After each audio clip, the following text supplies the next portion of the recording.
How's it going, eh? Recorded this on Ash Wednesday. That's why I look like a Danny Zuko or something from Greece. That's Ash, not Greece. Watching Real Housewives the other night, as one is wont to do, and this was the Real Housewives of Beverly Hills, where Lisa Vanderpump has chosen a crusade.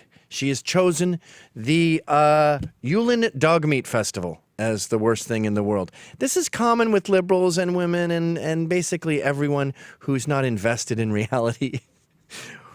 Where they find out about something and they think that cultural thing they've looked under, that thing they've dipped their toes in, they think that's unique and they can wipe that out and then the problem will be gone. But what these people don't understand with multiculturalism and diversity and the myth of equality is that other cultures aren't just different from us, they suck.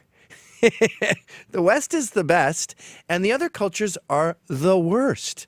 So Lisa, this is a woman, by the way, who named her restaurant Sexy Unique Restaurant. That's what someone with Down syndrome would name their restaurant. My restaurant is sexy and it's unique. It's a sexy, unique restaurant. Everyone in China eats dogs, lady. Yes, but in this particular festival, they torture them. They torture the animals. They torture my little Pikachu, and they think it makes the meat taste better. Yeah. That's China, dude. All of China has a saying, if it moves its food, they will eat anything. And they'll eat things that are alive because the fresher it is, the better it is. So they'd like to kill it right on the plate. It's sick and wrong. And they all eat dogs. Even in Taiwan, go to Taipei, you'll see the roofs of buildings just replete with dogs covered in blood, rotting in cages. In Korea, they eat dogs. Korean Americans will even eat dogs. It's not unusual for a Korean to find out their dog's dead and then look next door and there's a spit roast going on as their little Pikachu gets roasted. You don't know anything about Asian culture. You don't know about Chinese culture. Now, this probably goes back to the opium famine when they had no money and they had to eat cats and rats and birds and pigeons, and birds are pigeons, and millipedes and everything gross. Oh, God, even like, I went to Beijing once and the guy next to me ordered the turtle soup. Always say you're a vegetarian in China. And it was just a turtle dropped in hot water. The turtle was alive when they dropped it in there. It boils alive, then they hand it to you. It's just a hot turtle.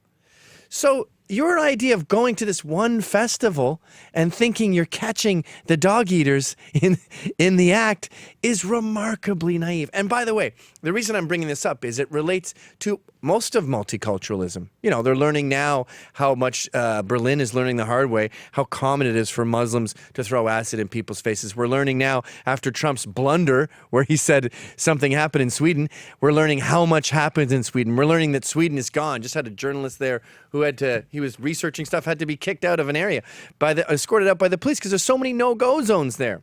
Remember with Free Coney or Stop Coney, they found an African despot and they said, we want him busted by 2012. And I remember when that was going on, I went, you know, they're all despots, right? You know that everyone in the entire continent believes in juju. You know that they kill albinos because they think their blood is magic. You know that they rape babies to cure AIDS there. So when Michelle Obama was holding up, bring our girls home, I was going, Boko Haram. You know that they just killed 200 boys the week before that. This is not a little unique thing. You didn't just catch that one little bad apple who's making all of Africa look bad and making all of Asia look like they don't care about animals. They are bad and they don't. And we see this with Milo, too, with homosexuals. They go, yeah, we just found a gay who says that sex with teens is sometimes workable. And you go, yeah, that's gays. They're called twinks and trolls. And when gays get old and ugly, they buy shit for 14, 15-year-olds, and they have sex with each other. It's a real bummer. It's super gross. But when you embraced their culture, you got to take the crunchy with the smooth. And that is the crux of the Lisa Vanderpump blunder. And that is that these people don't really care about multiculturalism. They don't care about diversity. They don't know about these other cultures.